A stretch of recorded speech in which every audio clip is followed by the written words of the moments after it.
Yeah, first of all, thank you, Sangeet, for making me a part of this excellent and very exciting program. So I would like to talk to you about how I changed my management. Is the screen visible? Yeah. Yes. How I changed my management of AMD in 2020. And as they say, the best place to begin is at the beginning. So I would like to begin at the beginning and take you through some nostalgia and a short journey. So two things which have revolutionized AMD management is one is the advent of OCT and second is the introduction of anti-VEGF agents. So before the advent of OCT, when we were doing dye-based fluorescein angiography, everyone knows how the CNVM was classified into classic and occult CNVM. And this is how the classic CNVM looked, where you have a lacy pattern in the early stage and then diffuse fluorescence later. And this is the occult CNVM where you just saw some indeterminate hyperfluorescence. And sometimes you would have a mixed variety with both classic and occult. And there was also topographic classification where it was classified into subfoveal, juxtafoveal, or extrafoveal. But after the advent of optical coherence tomography, the way it has completely changed the way CNVM is classified. OCT, as you know, gives a precise three-dimensional structure, higher resolution, and better depth penetration.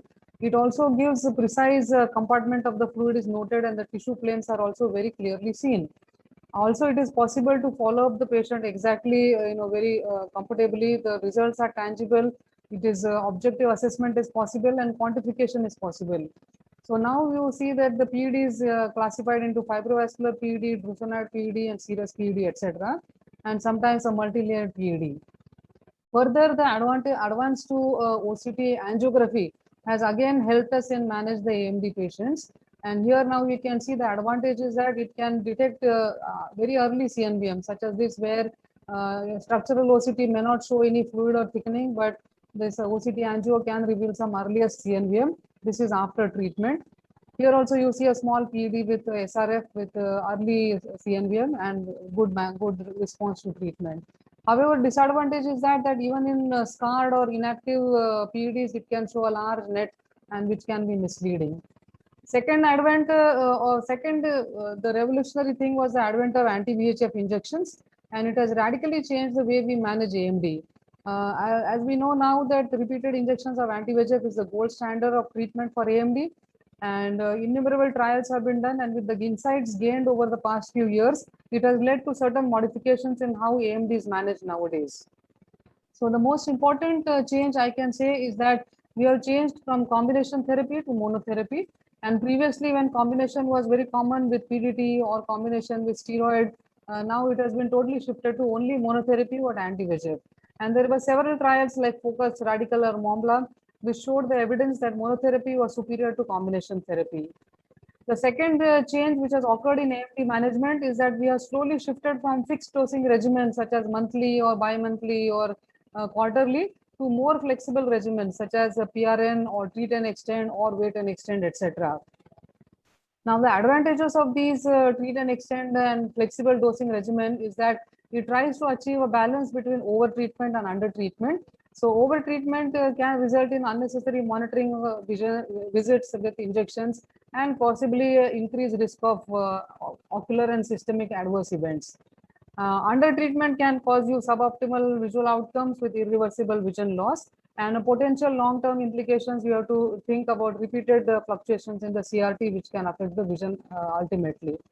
So you have, in fact, a customization can be done but based on the particular individual patient's recurrence pattern. And it has been seen very often that the patients recur in precise clockwork-like fashion. So it is, if you can identify this interval of recurrence for a particular patient, then that would be a great help for the treatment of that particular patient.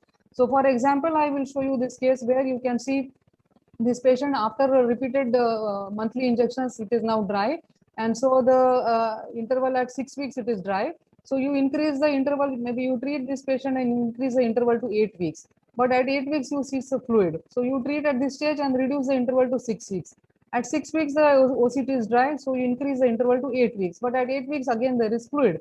So obviously, this patient is recurring between 6 weeks and 8 weeks. And so this patient would ideally require an injection at 7 weeks. Now, this personalized treatment can help identify the individual patient's disease activity and recurrence pattern. and it can treat the patient before recurrence can cause damage, avoid lengthy periods of activity. And of course, it is the V treatment is based on robust vision and OCT parameters. So it provides a better monitoring, better convenience, greater convenience, and visual benefits can be maintained. And so thus the story went on. But however, the corona pandemic gripped us. So last year in February, the entire world was gripped by this horrible pandemic of corona. And it was really a bad situation. Patients were dying, the doctors were depressed and dejected. Extensive lockdown disrupted the daily routine life everywhere. And the hospitals were empty. Patients could not come for follow-up checkups. And so by purpose, we had to change our management, and we had to do some changes basically to minimize the risk to the patient. But at the same time, we continue to offer therapeutic benefits to the patient. So no pooling of patients was done, and hence we cancelled bevacizumab, at least in Shankara Nethralaya, where we pool patients for Avastin. And the post-injection visits were replaced with teleconsultations. To minimize the exposure to the healthcare workers, all patients were required to wear the mask, which was firmly taped to their face. All the healthcare workers, that is the nurses, doctors, and the ward boys, everybody was mandatory to wear a mask, face shield, and sometimes even a PPE. The prolonged waiting periods were avoided, and patients were discharged immediately after injection, and there was no talking during injection. As far as the COVID protocol was concerned, RT-PCR test was not mandatory for anti-VEGF injections, but a detailed history of any COVID-related symptom was taken, and a questionnaire and declaration is filled by the patient. Temperature is checked prior to entry in the hospital. If a patient is known to be positive for COVID or is symptomatic, then such a patient is asked to return home and be in quarantine at least for 10 days, and the report for checkup only after he is symptomless or has a negative RT-PCR. Mostly, almost 84% of our patients had a teleconsultation after injection, and only about 9% had hospital visits. And out of the 883 teleconsultations, we found that only 52% had some amount of complaints. Luckily, most of the patients had very minor complaints, and none of them had a serious concern such as endophthalmitis or etc. So teleconsultation is a viable option after surgery. One word about bilateral injections and chronic patients. So whether to give bilateral injection in this pandemic era to save time, but I would strongly recommend against simultaneous bilateral injections for the fear of endophthalmitis in both the eyes. However, except very rarely in ROP babies, where we can give simultaneous bilateral injections, but make sure that your injections are from different batches. Patients on chronic treatment with anti-VEGF injections who have already had multiple injections and in whom we know there is an established recurrence pattern, such patients can be directly called for review at 3 months instead of having to come for these mandatory monthly visits. And patients are encouraged to check and monitor vision at home. This home-based OCT would be really helpful in this situation. There are 2 companies who are developing this instrument. However, it is still not available commercially. I attended one webinar where Professor Annette Lowenstein from Israel, she actually elaborated on how she managed her AMD patients during this pandemics.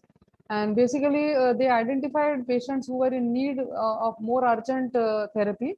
Patients were shifted from PRN to treat and extend or more fixed dosing regimen.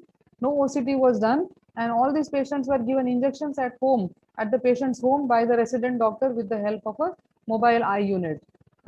This is a very good idea. Definitely, it would have helped patients in Israel, but I don't think this is a possibility in India with the setting that we have. The ranibizumab port delivery system, which is in developing and probably might be very soon available commercially, it would be a good, really useful in this pandemic because it would do away with monthly visits, and probably you would just need to fill this reservoir once in 6 months or so. So to conclude, AMD management has undergone paradigm shift, and instead of fixed dosing, we are more to change to flexible, personalized treatment. COVID pandemic has really thrown the entire management out of gear, but compromising with the current situation is the need of the hour.